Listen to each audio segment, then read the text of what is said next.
Welcome to This Explainer. We spend our entire lives just walking around on the surface, right?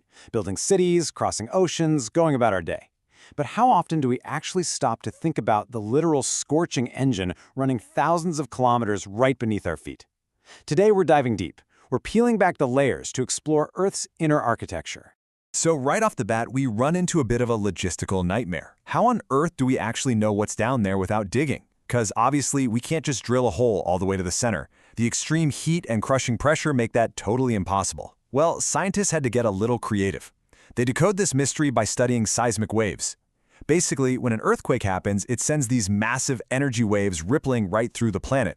And by setting up sensors around the globe and literally listening to those vibrations, scientists can map out exactly what's hiding down there.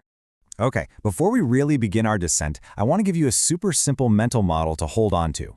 Just picture a classic hard-boiled egg. Got it?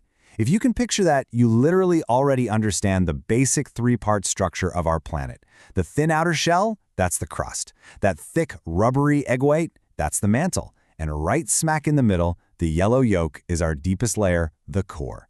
Just keep that egg in mind as we travel down. Here's our game plan for today. First, we'll ask, what is inside the Earth? Then we'll look at the crust, our home. Next, the mantle, hot and active. Then we hit the core, Earth's center. And finally, the importance of this internal architecture. All right, part one. What is inside the Earth? If you look at Earth from space, it looks like a perfectly solid, quiet little sphere. But man, that is quite the illusion. It's actually a highly active system of distinct, hidden layers inside. To map those out, scientists rely heavily on those seismic waves from earthquakes that we were just talking about. Think of them like a giant planetary X-ray, because these energy waves literally change their speed and behavior depending on if they're traveling through solid rock or liquid metal. They basically prove to scientists exactly where one layer ends and a completely different layer begins. Moving right along to part two, the crust, our home.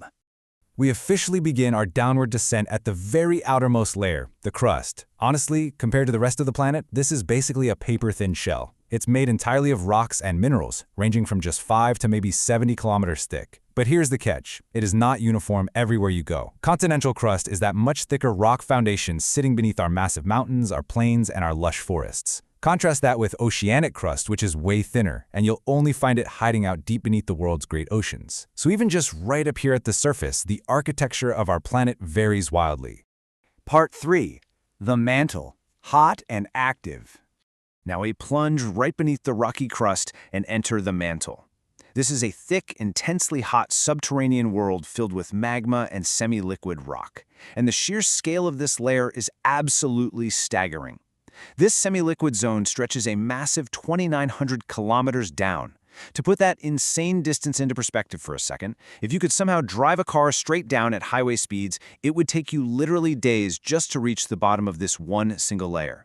It makes up the vast, vast bulk of our planet's interior.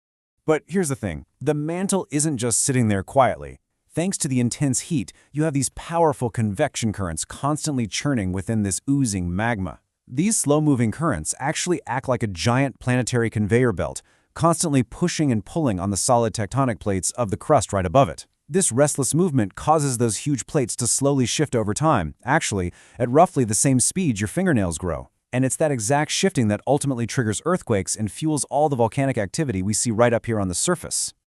Part 4. The core, Earth's center. All right, so we've descended through thousands of kilometers of churning rock, and we finally arrive at the innermost, most extreme part of our journey. The core is so intense that scientists actually have to divide it into two distinct parts. First up is the outer core. This is roughly 2,200 kilometers of entirely liquid, violently molten iron and nickel. And get this, it's the constant swirling of this huge ocean of liquid metal that actually generates Earth's protective magnetic field. But we go deeper still into the inner core. Now, it's made of the exact same iron and nickel, but at the absolute center of the Earth, the crushing planetary pressure is so unimaginably intense that those metals are literally forced back into a completely solid state. And this totally illustrates the absolute extreme environment of that inner core. The temperatures down there range from 5,000 to 6,000 degrees Celsius. Let that sink in. To put that into perspective, that is a scorching heat matching the literal surface of this sun, burning right in the dead center of our very own planet. It is an incredibly hostile, fascinating environment that honestly kind of defies imagination. Which brings us to part 5, the importance of internal architecture. As we zoom all the way back out to the surface, the most crucial takeaway here is really how the physical state of matter shifts so dynamically beneath us. Notice how we start out on completely solid rock at the crest, right?